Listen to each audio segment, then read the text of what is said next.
अस्सलामुअलैकुम, welcome to my channel. I hope आप सब ठीक ठाक हो गए। अल्हम्दुलिल्लाह से मैं भी ठीक ठाक हूँ, शुक्र है अल्लाह पाक का। और आज का जो मैंने व्लॉग था स्टार्ट किया था कुकिंग से ही।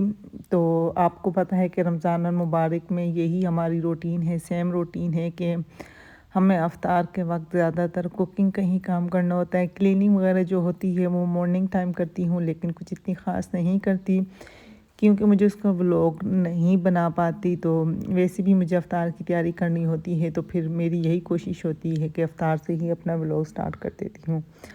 आज मैं बनाने लगी थी मज़ेदार सी चिकन बिरयानी। तो सोचा कि क्यों ना आप लोग के साथ ये रेसिपी भी शेयर कर लेती हूँ और कुछ आप लोगों के साथ बातें भी शेयर करनी थी ईद के हवाले से कि ईद आने वाली है और बहुत कम दिन रह गए हैं। तकरीबन आधा रमज़ान हमारा कंप्लीट हो रहा है, तकरीबन कंप्लीट होने वाला है। एक दिन बाकी है, आज 14 रमज़ान मुबारक है। तो आप लोगों की कैसे रूटीन जारी है, क्या क्या आप लोगों ने तैयारी की है।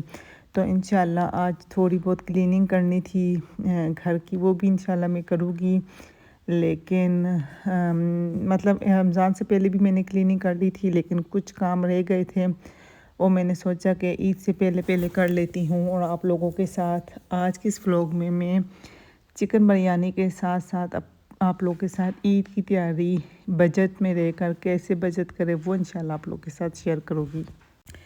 जैसा कि आप लोग को पता है कि ईद करीब है और हर माँ चाहती है कि हमारे बच्चों के कपड़े हों और बच्चों के कपड़े भी बनाए जाते हैं। माएँ अगर ना भी बनाए तो बच्चों के कपड़े तो स्पेशल होते हैं, क्योंकि ईद होती ही बच्चों की है।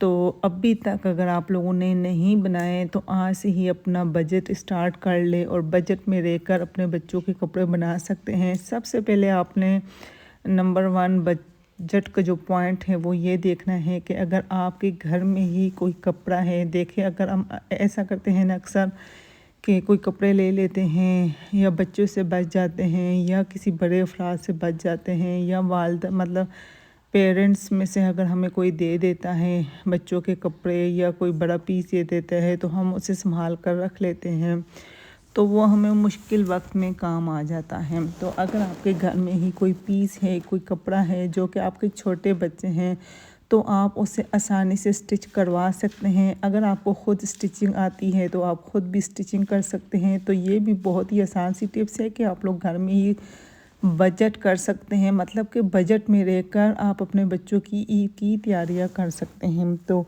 इसके अलावा जैसे कि बच्चियाँ भी होती हैं, छोटी बच्चियाँ, उनके लिए भी मुझे स्टिचिंग मतलब हमें करनी होती है। अगर आपके बच्चे छोटे हैं और आपका जो बजट है वो इस चीज़ की इजाज़त नहीं देता कि हम बच्चों के कपड़े न्यू लें और अपने बच्चों के कपड़े बनाए ईद के लिए, सब बच्चे जैसे पहने गए उनको अच्छा सा बच्चों को तैयार करें, तो आप घर में रहकर भी ये काम कर सकते हैं। अगर आपको स्टिचिंग आती है तो आप ये ख़ुद अच्छे अच्छे डिज़ाइन बनाकर बच्चों के लिए कर सकती हैं। क्योंकि अगर आपके घर में कोई ऐसा कपड़ा है जो आपसे बच गया हो या कोई पीस पड़ा हुआ हो, अगर आपके घर में भी ये चीज़ नहीं अवेलेबल है और आपके बच्चे छोटे हैं, तो बहुत ही कम कीमत में आपको पीस मिल जाता है, तो आप अपने बच्चों को लिए बना सकते हैं। तो जो लेडीज़ होती हैं वो तो उसके कपड़े तो हम लोग घर में भी स्टिचिंग कर सकते हैं। बच्चियाँ जो होती हैं डिज़ाइनिंग, अगर आपके घर में छोटी छोटी लेसें हैं उनसे भी डिज़ाइन बना सकते हैं अपने बच्चों के लिए, अपने लिए, और मतलब फ्री ऑफ कॉस्ट बना सकते हैं। अगर घर में कोई भी चीज़ आपके पास मौजूद है, जो चीज़ आपके पास अवेलेबल है, कोई बटन है, कुछ भी है और आपको स्टिचिंग आती है, तो आप लोग घर में रहकर अपने बच्चों को, बच्चियों को स्टिचिंग कर सकते हैं। अगर आपको लड़कों की भी आती है तो आप आसानी कर सकते हैं, नहीं तो दर्जी जो कम प्राइस में स्टिचिंग करता है उससे आप अपने बच्चों के लिए स्टिच करवा सकते हैं। एक और आपको मैं तरीका बताऊंगी कि जो बच्चे होते हैं, लड़के होते हैं, उनके लिए जो स्टिचिंग कपड़े होते हैं वो हमें बहुत कम प्राइस में मिल जाता है। अगर हम 1000 का भी एक मतलब कपड़ा ले लड़कों के लिए, तो हमें स्टिच हुआ 1000 का मिल जाएगा। तो इससे ये होगा कि हमें सिलाई भी पे नहीं करनी पड़ेगी और हमें कपड़ा विद स्टिचिंग के साथ ही लड़कों के कपड़े मिल जाते हैं। तो इससे कम प्राइस में भी आपको मिल जाएंगे। अगर आपने अभी तक अपनी ईद की तैयारी नहीं की है तो ईद की तैयारी बजट में रहकर अपने बजट मतलब अपने आप कम पैसों में ईद की तैयारी कर सकते हैं। फिर इसके बाद मैंने कपड़े धोए थे रमज़ान में ही, तो यहाँ पर फिर मैंने कहा सबसे पहले जो जो कपड़े मुझे प्रेस करने हैं उनको साइड पर करती हूँ। जो सर्दियों के कपड़े हैं उन्हें भी साइड पर करने थे, क्योंकि अभी मौसम चेंज हो चुका है। सर्दियों के कपड़े मैं अपनी अपनी जगहों पर रख रही हूँ और जो गर्मियों के कपड़े हैं वो अब निकालूँगी और वो इस्तेमाल करूँगी। तो यहाँ पर बस कपड़ों को भी संभाल रही थी और सोच रही थी कि जो ईद की तैयारी वगैरह मैंने भी करनी है, स्टिचिंग करनी है। तो देखती हूँ घर में कोई सूट हैं वो निकालती हूँ और घर में ही सी कपड़े निकाल कर स्टिच कर लेती हूँ, क्योंकि काफ़ी महंगाई हो चुकी है और इस महंगाई के वक्त में, इस महंगाई के दौर में बच्चों के लिए ईद की तैयारी कैसे करें। तो मैं तो कहती हूँ सबसे जो मेन पॉइंट है, आसान तरीका है कि आप लोग कोशिश करें कि घर से ही कोई कपड़े ले ले। अगर आपका जो पॉकेट है वो इजाज़त नहीं देता या आपका बजट इजाज़त नहीं देता है तो आप घर में ही रहकर घर से ही कोई कपड़े निकाल कर अपने बच्चों और बच्चियों की सिलाई कर सकते हैं।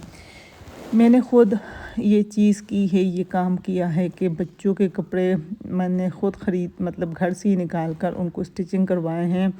और वो इंशाल्लाह मैं जब स्टिचिंग हो के आ जाएंगे तो मैं इंशाल्लाह आप लोग के साथ शेयर करूँगी।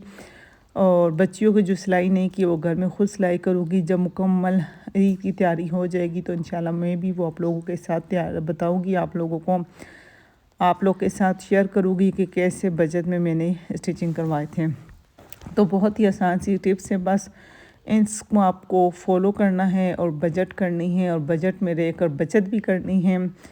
तो अगर आप लोग मेरे चैनल पर फर्स्ट टाइम आए तो चैनल को सब्सक्राइब कर दें, वीडियो को लाइक कर दें, प्यारा सा कमेंट किया करें कि आपको मेरी वीडियो कैसी लगती है, अच्छी लगती है तब भी बताया करें। अगर कोई पॉइंट जो आप मुझे इल्म ना हो, आपको इल्म हो या आप लोग बचत कर रहे हों, मुझे वो पॉइंट मेरे माइंड में ना हो तो आप लोग मुझे वो भी कमेंट करके बताया करें।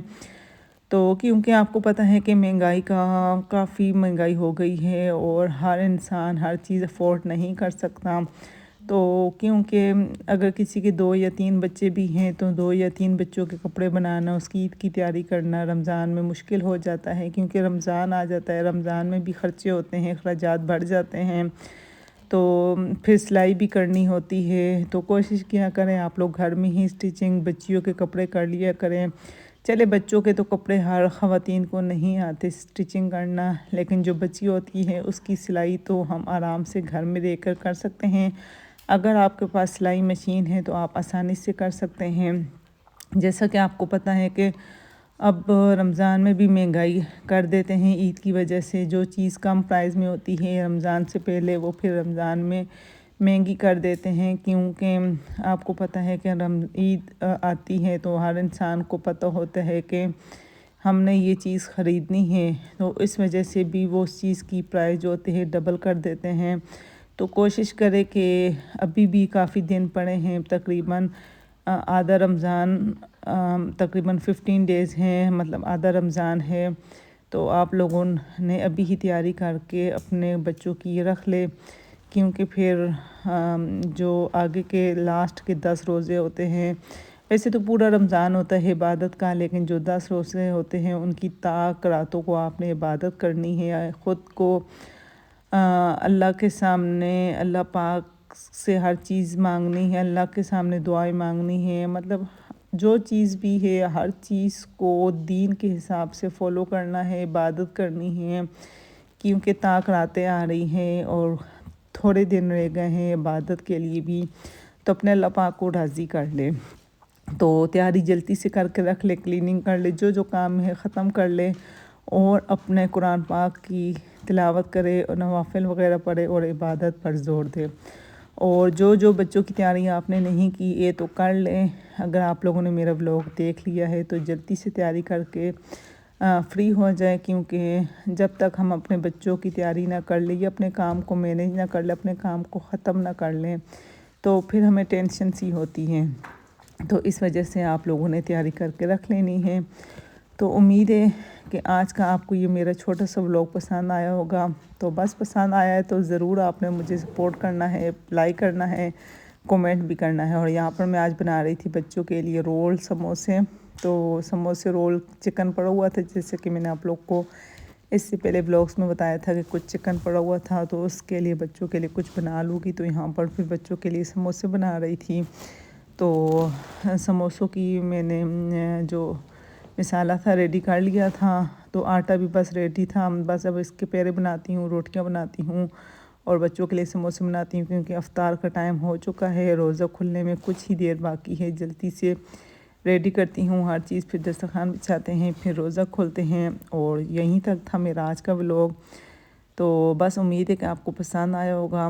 तो next topic, next vlog, next video कौन सी लेकर आऊँ आप लोग के लिए, आपने कमेंट करके बताना है कि आपको किस टॉपिक पर वीडियो चाहिए। तो इंशाल्लाह आप लोग के लिए वही टॉपिक लेकर आऊँगी। तो आपको अगर मेरी इस वीडियो में कोई इन्फॉर्मेशन वीडियो, कोई पॉइंट नज़र आया हो, कोई इन्फॉर्मेशन पॉइंट नज़र आया हो, तो आपने मुझे कमेंट करना है। और जो मेरा बजट का तरीका आपको पसंद अगर आया वो भी मुझे बताना है कि कैसे आप लोग कैसी बचत करते हैं, ईद की तैयारी किस तरीके से की है, और कौन कौन से आपको बचत के तरीके पसंद आते हैं, कैसे बचत करते हैं, कैसे बचत में रहकर आप लोगों ने बच्चों के ईद की तैयारी कर ली है, नहीं की है, और आपका जो पॉकेट वो आपको किस चीज़ की इजाज़त देता है, कैसे आप लोग बचत करते हैं, कैसे आप लोग बचत करके अपने बच्चों को मैनेज, अपने बच्चों की जो ईद की तैयारी है उसको मैनेज करते हैं। जो जो बात है आप लोगों ने बस मुझे कमेंट करके बताना है। आपके कमेंट मेरे लिए मोटिवेट होते हैं, मुझे मोटिवेशन दिलाते हैं, और मैं फिर मज़ीद आप लोग के लिए वीडियोस लेकर आती हूँ। इसके साथ ही इजाज़त चाहूँगी, दुआ में याद रखिएगा। अल्लाह हाफ़िज़।